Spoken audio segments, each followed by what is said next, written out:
Olá, meu nome é Ayrton Mendes, aluno do curso de Matemática PAFOL da Universidade Estadual Vale do Acaraú.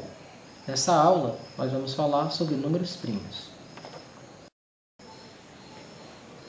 Então, gente, hoje vamos falar sobre números primos.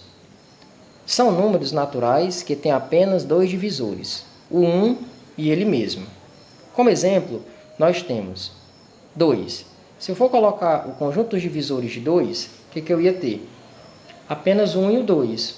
Apenas dois divisores, então vai ser um número primo. E o 2 pode ser escrito como o produto dos seus divisores, no caso 1 vezes 2. Outro número primo que a gente tem é o 3. Seus divisores são apenas 1 e o 3, e 3 pode ser escrito como o produto de 1 vezes 3, ou seja, produto dos seus divisores. Para fechar aqui os exemplos, a gente tem o 5.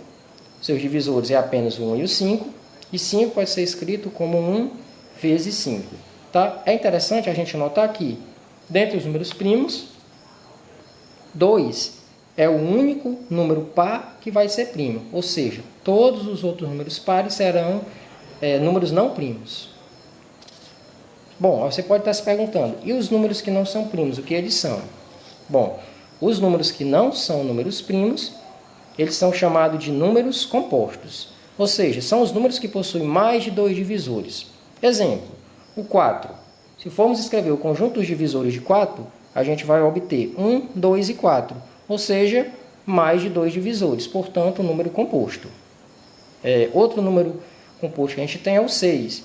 Seus divisores serão 1, 2, 3 e 6, portanto, mais de dois divisores, número composto. E, por fim, o último exemplo aqui de número composto, teremos o 8. Seus divisores são 1, 2, 4 e 8. Ou seja, mais de dois divisores é um número composto. Aí a gente pode se perguntar, e o 0 e o 1, que não apareceram, o que eles são? Tá? Então vamos fazer aqui um estudo para a gente poder entender. Bom, o 1 possui apenas um divisor. Bom, para ser primo tem que ter somente 2, para ser composto tem que ter mais de 2. Então o 1 tem apenas 1, ele não vai ser primo nem composto. E o 0, pelo mesmo motivo, o 0 possui infinitos divisores. Você pode dizer, mas o 0 poderia ser composto, porque quem tem infinitos tem mais de 2. Só que o conjunto dos divisores de um número tem que ser finito. Então, por esse motivo, o 0 não entra como um número composto. Conclusão, 0 e 1 não são primos nem compostos. Nós vamos aqui para um probleminha que a gente vai aplicar esse conceito de número primo. E o problema diz o seguinte: encontre todos os números primos P tais que P igual 3 elevado a M menos 3 elevado a N, onde M e N são inteiros não negativos. Então vejamos. Se M e N são inteiros não negativos, quer dizer que eles pertencem ao conjunto dos números naturais. Pertencem a N. Então, uma condição necessária para que isso seja verdade é que o M seja maior que o N. Por qual motivo? Porque se a gente tivesse aqui o M menor do que o N, essa subtração daria um número negativo. Ou seja, não seria um número primo, daria um número negativo, e a gente sabe que tem que ser um número natural. E se isso é verdade, se M é maior que N, é porque o M pode ser escrito como a soma do N mais um outro número natural que eu chamei aqui de Q. Pois bem, então o que a gente tem? Então já sabemos que P é 3 elevado a M menos 3 elevado a N. Podemos substituir o M por N mais Q e teremos uma expressão desse tipo. P igual 3 elevado a N mais Q menos 3 elevado a N. Bom, a gente percebe que aqui você tem uma soma. Quando você tem um número elevado a uma soma, você pode escrevê-lo como uma forma de multiplicação de potência de mesma base. Ou seja, 3 elevado a N mais Q é o mesmo que 3 elevado a N vezes 3 elevado a Q, menos 3 elevado a N, que você vai repetir aqui. Portanto, 3 elevado a N é comum a esse termo e é comum a esse termo. Então, eu ponho ele em evidência, ficaria P igual a 3 elevado a N, que multiplica 3 elevado a Q menos 1. Bom, mas se o P é um número primo, um desses dois fatores devem ser 1.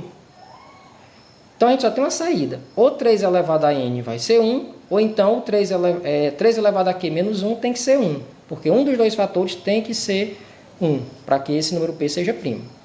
Mas a gente percebe que 3 elevado a q menos 1, que é esse termo aqui que está entre parênteses, jamais pode ser 1. Por qual motivo? Se você substituir isso aqui por números naturais, a letra Q por números naturais, você jamais vai obter 1. Vejamos, 3 elevado a 0 daria 1. 1 menos 1 dá 0, não 1. Se eu colocar 3 elevado a 1, dá 3. Menos 1 daria 2. E aqui, quanto maior o Q, maior esse número ia dar. E jamais ia acontecer disso aqui dar 1. Então, a gente conclui que 3 elevado a Q vai ser sempre diferente de 1. Logo, se esse termo não é 1, quem é 1 é o outro termo. Então, 3 elevado a n vai ter que ser igual a 1. Bom, para a gente finalizar aqui a nossa aula, a gente partiu do princípio que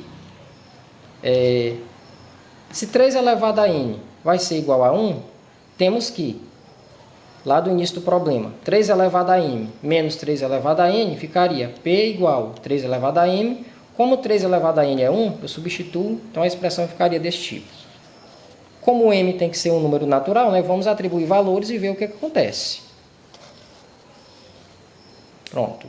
Se eu tivesse o m aqui, 0, ficaria 3 elevado a 0, que daria 1, menos 1 que dá 0. 0 não é número primo. Se eu tivesse o m igual a 1, ficaria 3 elevado a 1, que é 3, menos 1 dá 2. 2 é primo, então o Czinho de certo. Se o m for 2, ficaria 3 ao quadrado, menos 1, ficaria 9. Menos 1 dá 8. 8 não é primo. E se o m fosse 3, 3 elevado ao cubo dá 27, menos 1, 26, que não é primo. A gente pode parar por aqui e ver esses resultados. Ó. Todos eles são números pares. Por que isso acontece? Porque quando você eleva 3 a um expoente, você vai obter sempre um número ímpar. Como vai subtrair 1, vai ficar um número par. Portanto, a gente sabe que o único número par que é primo vai ser o 2. Logo, a conclusão que a gente chega é que essa expressão só vai ser verdade, essa expressão que a gente colocou no início, para o P, ela só vai ser verdade se o m aqui for 1. Porque quando você coloca 3 elevado a 1 dá 3, menos 1 dá 2. Para todos os outros números que você colocar, ela vai dar um resultado par. E número par, primo, a gente sabe que só é o 2. Portanto, a resposta ao nosso problema, o número P, vai ter que ser o número 2. Então, por hoje era só. Espero que tenha ficado claro e até a próxima.